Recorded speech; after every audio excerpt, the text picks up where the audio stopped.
Trump के बयान से इजराइल में पसरा खौफ, जंग के खिलाफ अमेरिका की जनता, ईरान के सामने कमजोर पड़ रहा है इजराइल। खामेनेई ने किया ऐलान, तेज करेंगे जंग। इजराइल और ईरान के जंग के बीच अमेरिका की एंट्री कब होगी, ये सवाल हर कोई पूछ रहा है। इजराइल चाहता है कि अमेरिका जल्दी से जल्दी जंग में कूद पड़े, जिससे ईरान के हमले से वो बच पाए। आज हालात ये हैं कि तेहरान और तेल अवीव दोनों ही असुरक्षित हैं। 24 घंटे धमाकों की आवाजें आ रही हैं।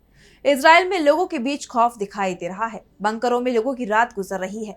दूसरी तरफ तेहरान को खाली करने का फरमान डोनाल्ड ट्रंप पहले ही सुना चुके हैं।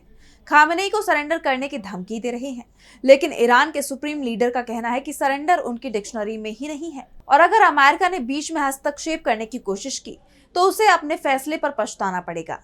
खामेनेई की धमकी का असर दिखाई भी दे रहा है। अमेरिका की जनता ही अब अपने राष्ट्रपति से कह रही है कि जंग में ना कूदे, नहीं तो बहुत बड़ा नुकसान हो जाएगा। जंग में अमेरिका को शामिल होना चाहिए या नहीं, इसे लेकर फॉक्स न्यूज ने एक सर्वे कराया, जिसमें अमेरिकियों के नजरिए में बंटवारा साफ साफ दिखाई दिया। 46% लोगों ने जंग से दूर रहने को कहा है। सबसे बड़ी बात तो ये है कि ट्रंप की पार्टी के समर्थक यानी रिपब्लिकन मतदाता ही जंग में अमेरिका के शामिल होने के पक्ष में दिखाई दे रहे हैं। डेमोक्रेट और स्वतंत्र मतदाता जंग के समर्थन में नहीं है। 73% मतदाताओं ने जंग का विरोध किया है। उनका कहना है कि ईरान के खिलाफ चल रही जंग से अमेरिका को दूर रहना चाहिए। यानी अमेरिका में भी इजराइल का विरोध धीरे धीरे ही सही, लेकिन बढ़ता दिखाई दे रहा है। ऐसे में नेतन्याहू की चिंता बढ़ रही है, क्योंकि उन्हें भी इस बात का एहसास है कि अगर अमेरिका जंग में शामिल नहीं हुआ तो वो ज्यादा दिन तक ईरान के सामने नहीं टिक पाएगा। ऐसे में ट्रंप ने कैसे बढ़ा दी है नेतन्याहू की मुश्किल, आज हम अपनी स्पेशल रिपोर्ट में करेंगे बात। नमस्कार, मैं आंचल। 13 जून को इजराइल ने ईरान पर 200 लड़ाकू विमानों के साथ हमला कर दिया, और इसी के साथ ईरान और इजराइल के बीच जंग शुरू हो गई। जंग को 7 दिन हो गए हैं। ना तो इजराइल के हमले थम रहे हैं और ना ही ईरान कमजोर पड़ रहा है। ईरान की मिसाइलों ने इजराइल में तबाही मचा रखी है, जिसके चलते दुनिया भर के देश अपने नागरिकों को इजराइल से निकाल रहे हैं। तो ये ही हालात ईरान के अंदर भी बने हुए हैं। हाल ही में कई रिपोर्ट सामने आई हैं, जिसमें दावा किया गया है कि ईरान ने अभी तक जंग में सीमित संख्या में ही हथियारों का इस्तेमाल किया है, और इन सीमित हथियारों ने ही इजराइल में जबरदस्त नुकसान पहुंचाया है। तो वहीं इजराइल का सशस्त्र भंडार तेजी से खत्म हो रहा है। जल्द ही उसे मदद नहीं मिली, जो मदद अमेरिका से ही मिलनी है, क्योंकि यूरोप की तरफ से तो इजराइल को मदद भेजने से पहले ही इनकार किया जा चुका है। ऐसे में अमेरिकी मदद के बिना इजराइल अब ईरान के सामने नहीं टिक पाएगा, ये तय माना जा रहा है, और मदद भी पूरी चाहिए, नहीं तो इजराइल के पास हथियार जल्द ही समाप्त हो जाएंगे और फिर ईरान के हमले की लहर नेतन्याहू को घुटने पर ले आएगी। इसलिए नेतन्याहू लगातार ट्रंप के आगे गुहार लगा रही हैं कि अमेरिका इस जंग में शामिल हो जाए, लेकिन अभी तक अमेरिका ने कोई रिस्पॉन्स नहीं दिया है। उल्टा ट्रंप के बयानों के चलते इजराइल खुद ही मुसीबत में घिरा हुआ दिखाई दे रहा है। 2 दिन पहले ट्रंप का बयान सामने आया था, जिसमें उन्होंने कहा था कि ईरान में अगले 48 घंटों में बहुत बड़ा कुछ होने वाला है, यानी इजराइल का बड़ा हमला होने वाला है। लोगों को लगा कि शायद इजराइल न्यूक्लियर हमला भी कर सकता है।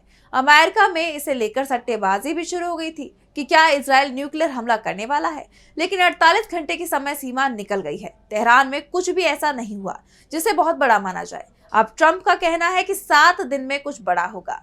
सवाल तो ये उठ रहे हैं कि जंग इसी तरह से चलती रही तो 7 दिन में इजराइल के पास हथियारों की कमी हो जाएगी, और ऐसी स्थिति में ईरान के हमले को इजराइल सहन नहीं कर पाएगा। तो क्या अब ट्रंप इजराइल को चेतावनी दे रही है कि सीज फायर कर लिया जाए, नहीं तो देर हो जाएगी।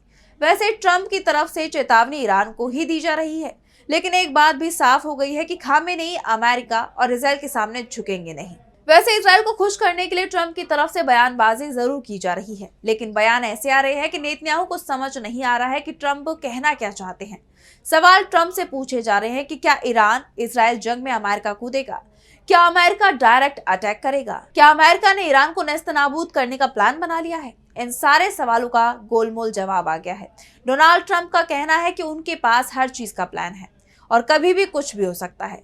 उन्होंने इजरायली सैन्य कार्रवाई में अमेरिका के शामिल होने की संभावना को खुला छोड़ दिया है। ट्रंप के बयान ने नेतन्याहू को जरूर चिंता में डाल दिया है। अमेरिकी राष्ट्रपति ने कहा, तेहरान ने बातचीत के लिए पहल की है। मैं ऐसा कर सकता हूँ, मैं ऐसा नहीं भी कर सकता। मेरा मतलब है, कोई नहीं जानता कि मैं क्या करने जा रहा हूँ। मेरे पास हर चीज के लिए एक योजना है, लेकिन देखते हैं क्या होता है। उन्हें समझौता करना चाहिए था। मैंने उनके लिए एक बेहतरीन समझौता तैयार किया था। हमने 60 दिनों तक इस पर बात की और अंत में उन्होंने इसे नहीं करने का फैसला किया और अब उन्हें पछतावा हो रहा है। अब तो देर हो गई है। ईरान मिलना चाहता है और व्हाइट हाउस आना चाहता है। मैं ऐसा कर सकता हूँ, कुछ भी हो सकता है। हम एक भयानक स्थिति के बीच में हैं। मुझे इतनी मौत और विनाश देखना पसंद नहीं है। मेरे पास कुछ विचार हैं कि मैं क्या कर सकता हूँ, लेकिन वो अंतिम नहीं है। मुझे अंतिम समय पर निर्णय लेना पसंद है। चीजें बदलती रहती हैं, खासकर युद्ध के मामले में। दरअसल डोनाल्ड ट्रंप ने अपनी वॉर कैबिनेट की बैठक की है और इसमें उन्होंने एक ही सवाल किया है कि क्या अमेरिका के बम ईरान को झुका सकते हैं। अगर नहीं तो फिर अमेरिका का इस युद्ध में शामिल होने का कोई फायदा नहीं है। खाली हवाई हमलों से ईरान को हराया नहीं जा सकता, उल्टा ईरान के हमलों से इजराइल की सुरक्षा भी नहीं हो सकती, यानी नुकसान इजराइल को ही होना है। दरअसल ट्रंप ने अपने सैन्य सलाहकारों से एक सवाल किया है कि हमारे पास जो GBU-57A-B बंकर बस्टर बम है, क्या वो बम ईरान के फोर्डो परमाणु फैसिलिटी को तबाह कर सकते हैं? ये बम इतने भारी हैं कि इन्हें केवल अमेरिका के B-2 स्टिल्थ बॉम्बर विमान से गिराया जा सकता है, जो विमान अभी तक अमेरिका ने इजराइल को नहीं सौंपे हैं। यानी अमेरिका अगर जंग में शामिल होता है तो उसका सबसे बड़ा कारण GBU-57A-B बंकर बस्टर बम है। सवाल ये उठ रहे हैं कि क्या ईरान के फोर्डो परमाणु फैसिलिटी को 30,000 पाउंड वजन वाला बंकर बस्टर बम तबाह कर सकता है या नहीं, क्योंकि इजराइल के पास तो ऐसा कोई हथियार या बम नहीं है जो फोर्डो परमाणु फैसिलिटी को नुकसान पहुंचा सके। बात GBU-57A-B की करें तो इन बमों को मैसिव ऑर्डिनेंस पेनिट्रेटर कहा जाता है और ये अमेरिका के पास मौजूद सबसे शक्तिशाली बंकर तोड़ बमों में से एक है। ईरान में फोर्डो का न्यूक्लियर साइट पहाड़ काटकर काफी अंदर बनाया गया है। ये इतनी गहराई में है कि माना जाता है कि इजराइल के पास मौजूद किसी भी हथियार से उस तक पहुंचना नामुमकिन है। पेंटागन के अधिकारियों ने ट्रंप को बताया है कि उन्हें लगता है कि बम फोर्डो को नष्ट कर सकते हैं, लेकिन ये साफ नहीं है कि ट्रंप इस जवाब से पूरी तरह संतुष्ट हैं या नहीं, क्योंकि कई सैन्य विशेषज्ञों का कहना है कि फोर्डो परमाणु फैसिलिटी को GBU-57A-B से भी नुकसान नहीं पहुंचाया जा सकता।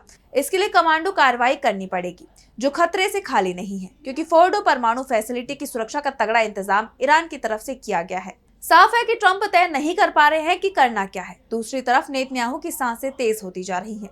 उन्हें समझ में नहीं आ रहा है कि ईरान का सामना किया कैसे जाए, क्योंकि नेतन्याहू अपने सभी सशस्त्रों को इस्तेमाल कर चुके हैं, लेकिन ईरान ने अभी सिर्फ शुरुआत की है। ऐसे में जंग का दायरा जैसे जैसे बढ़ता जाएगा, इजराइल की चिंता भी बढ़ती जाएगी और ट्रंप जो अभी से ही तय नहीं कर पा रहे हैं कि अमेरिका क्या करेगा, उससे इजराइल के अंदर बेचैनी बढ़ रही है। हमारे चैनल से जुड़े रहने के लिए YouTube पर टाइप करें DB लाइव, सब्सक्राइब बटन को क्लिक करें और बेल आइकन को दबाना न भूलें ताकि खबरें आप तक पहुंचती रहें।